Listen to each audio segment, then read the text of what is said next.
Yo, what's going on, guys? It is Boy Nick here, back again with a brand new video today. So today is the start of a new series. If you guys have been paying attention to my channel recently, I recently started doing a whole lot of reviews for a whole bunch of Marvel movies. I recently did a whole series where I reviewed every single MCU film up to the release of the new Ant-Man movie. And this is going to be the start of a new series where I review every single Spider-Man Sony Universe movie up to the release of Spider-Man Across the Spider-Verse. And today we're starting out with the very first movie within Sony Spider-Man Universe, Spider-Man, or otherwise known as Spider-Man 2002. So Spider-Man 2002, of course, was directed by Sam Raimi, and it is one of the best superhero movies of all time. It's one of my personal favorite superhero movies. It's, in my opinion, one of the best superhero origin story movies of all time. It's actually hugely important within comic book movie history. I mean, up until this point, we had the Superman movies, and we had the Batman movies, and the first few of those did fine, but they kind of went downhill after a while. And Blade came out, and Blade did alright, but it wasn't this huge success or anything.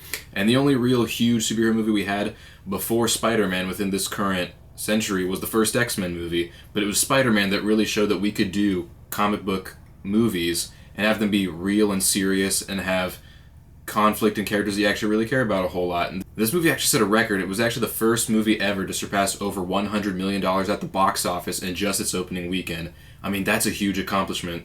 So of course, let's get into the review for this amazing movie. The first thing I want to talk about when it comes to Spider-Man is the amazing cast. I think this cast for Spider-Man is nearly perfect, if not perfect. Every single actor in this movie does a great job. Of course, I want to talk about Tobey Maguire, who is still, to this day, in my personal opinion, the best actor we've had to play Peter Parker or Spider-Man. He really is the most grounded, feeling Spider-Man by my personal opinion. He is also very relatable, and he really does capture that, awkward kind of charm of a geeky high school guy. And even though he was slightly older than high school age whenever he did the movie, he was playing a senior in high school, so I bought it and it was okay. But he really did feel kind of like an awkward high school kid who didn't really fit in.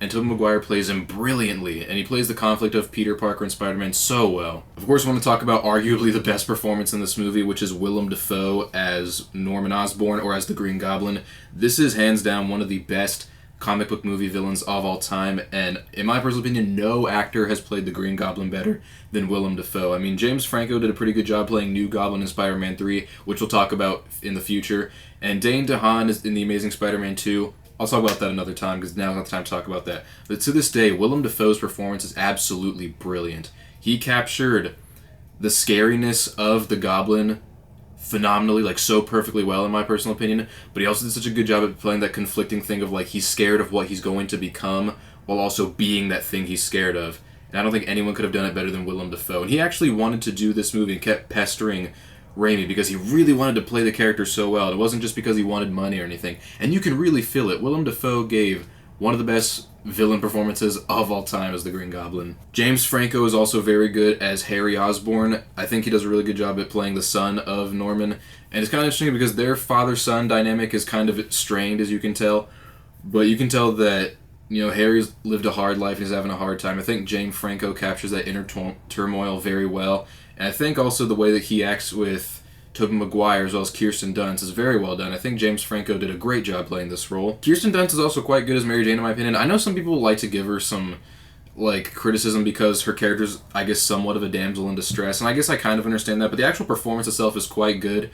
And she's actually a very good dramatic actor, especially with Tobey Maguire and James Franco. I actually really buy the drama between her and these other actors whenever they're on screen. I think she captures that dramatic feel and kind of just girl next door feeling of MJ very well, actually. Of course, I can't talk about perfect casting without talking about J.K. Simmons as J. Jonah Jameson. He's more of a side character in the movie, but he stood out because of how well played he is. And J. Jonah Jameson is one of those characters where it's he's not really a villain, but he's kind of a bad guy in the movie. Although he does some things that are questionably kind of good, which is interesting, but it's just weird because he's a villain, but he's a funny villain. J.K. Simmons captures that douchebaggery charm of J. Jonah Jameson incredibly well. No other actor can play J. Jonah Jameson like J.K. Simmons. If they decide to keep making stuff with J. Jonah Jameson, never recast him. Please keep J.K. Simmons. He's awesome. Never recast J. Jonah Jameson. Of course, I also have to mention the brilliant performance from Cliff Robertson as Uncle Ben. That performance still resonates a lot to this day, especially with the very powerful speech of "with great power comes great responsibility," as well as just the scenes where he's with Toby and Rosemary Harris. He plays that just kind of warm uncle feeling very well, and even though he wasn't Peter's father, he had a very father-like role in Peter's life, and he captures that kind of fatherly figure very well. I think Cliff Robertson was just brilliant in this movie, and I don't think they could have found a better person to play Uncle Ben like he did. And Rosemary Harris is also terrific as Aunt May. I really like what they do with her in this movie as well as what they do with her within the next movies. And you can just see without this movie, especially within the next movies, how perfectly casted she was. And that's the thing that I love about the family in this movie so much, is that Tobey Maguire, Cliff Robertson, and Rosemary Harris actually feel like a real family. And that's one of the biggest compliments that you can give to a movie family. Whenever you buy into it so much that you forget that these are people acting on screen. And they all do such a great job at capturing that conflict with each other, as well as showing that they clearly care and love about each other so much.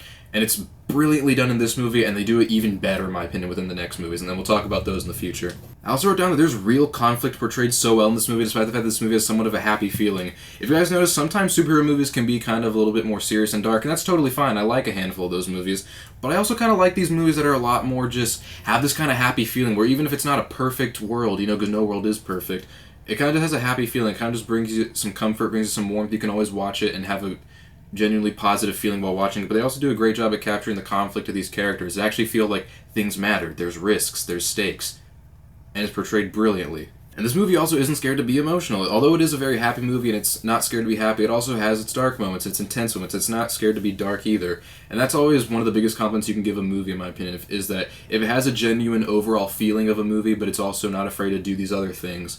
And I think this is like one of the most tonally consistent movies I've ever seen. It also has its funny moments, but I like the fact that they don't overdo it. I know one of the biggest complaints for the Raimi Spider-Man movies is that Spider-Man wasn't quippy enough. He has a few quips here and there, and I actually do like them, but I like the fact they didn't overdo the quips, because then Spidey would come off as a little bit obnoxious, and so I'm kind of glad they didn't do that.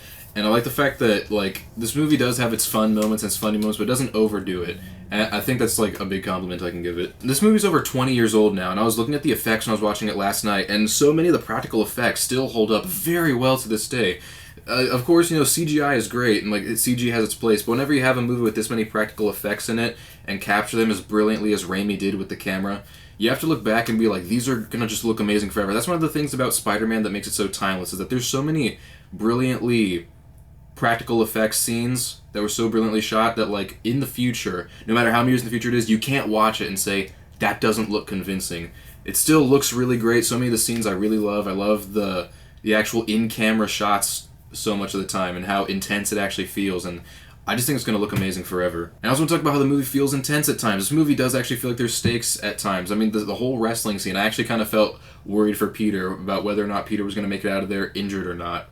When I was watching it, I was like, this is actually a very well-directed, well-built-up scene. It actually kind of feels like Peter could potentially hurt himself if he doesn't win this match, And another scene I love is the scene after one of the big spoilers in it, which I won't mention if you haven't seen Spider-Man. I know some of you haven't, where Peter gets mad and he goes and he runs, and you know what happens after that back alleyway. And it's so intense, like the music swells up and the way the thing is in focus, and like you actually feel the emotions, like, oh, Peter really is like feeling something right there, and like I actually feel his emotions so intensely. And Sam Raimi directed this brilliantly. Sam Raimi, amazing director for the Spider-Man movies. I think he directed this movie nearly perfectly. This is such a well-directed superhero movie. The characters are also fleshed out pretty much perfectly for the movie. It lets you know everything you need to know about the characters, so simply put. And so going into the movie, you know everything you have to know, and it also sets up them very well for the trilogy that we got. I also quickly want to mention Danny Elfman's excellent score with this movie, and his score combined with Sam Raimi's direction just makes some of the best superhero filmmaking of all time, because the camera work and the character build-up and the acting really makes you feel for the characters, but the actual swelling music during so much of the scenes just intensifies that feeling, and Danny Elfman absolutely knocked it out of the park. Now, even though I do love Spider-Man, I do only have a few flaws with it, and there's some flaws that are just so minute that doesn't really take away from my enjoyment of it.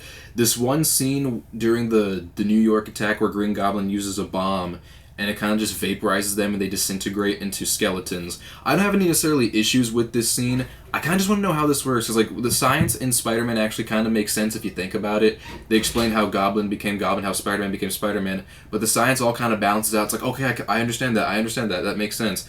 The whole thing with the vaporizers, I'm okay with that, because we live in a world where a man with spider powers exists, but it's the thing where it's like, I want to know how that works. They never really explain how exactly that works, and it kind of just feels kind of like, oh, we don't want to show bodies dying because we have to keep that family-friendly kind of feel. And I get that, but I kind of just want to know how that works, but that's just like one little scene that's so minute it doesn't take away from my enjoyment at all. I kind of just want to know how that works. And then one other thing I have is that some of the CGI is outdated.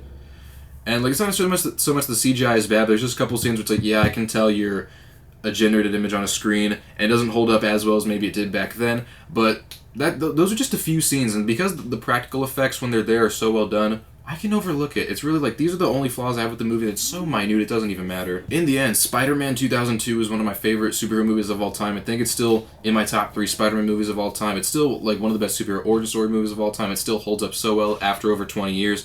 I love this movie so much. It's one of the best of all time. I'm going to give it an overall rating of a 9.5 out of 10. Super entertaining. One of the most entertaining superhero movies ever, aside from just a few little things I wish they could have done better. And of course I'm going to give it an A+. Are you kidding me? It's Spider-Man. In what universe is Spider-Man not an A+? It's an amazing superhero movie. So that was my review of Spider-Man 2002. I hope you guys enjoyed the review, and be on the lookout for my review coming next week for Spider-Man 2 as well as Spider-Man 3. I'm going to do both of those in the same week, so I'm a little bit behind schedule. And you should be getting these Spider-Man reviews about weekly, because that's the amount of time coming up to Across Spider-Verse, and also be on the lookout for my Disney Plus Marvel shows as well. Also, all my socials are in the description, so go click on my link in the description to go see all my socials and go follow me on Twitch, TikTok, and Instagram, and all my stuff there. Also, hope you guys enjoyed the video. Make sure that you hit the like button, hit the subscribe, hit the notification bell so you get notified when I latest videos. Leave a comment down below, let him know what you thought. And yeah, that's been it. Peace!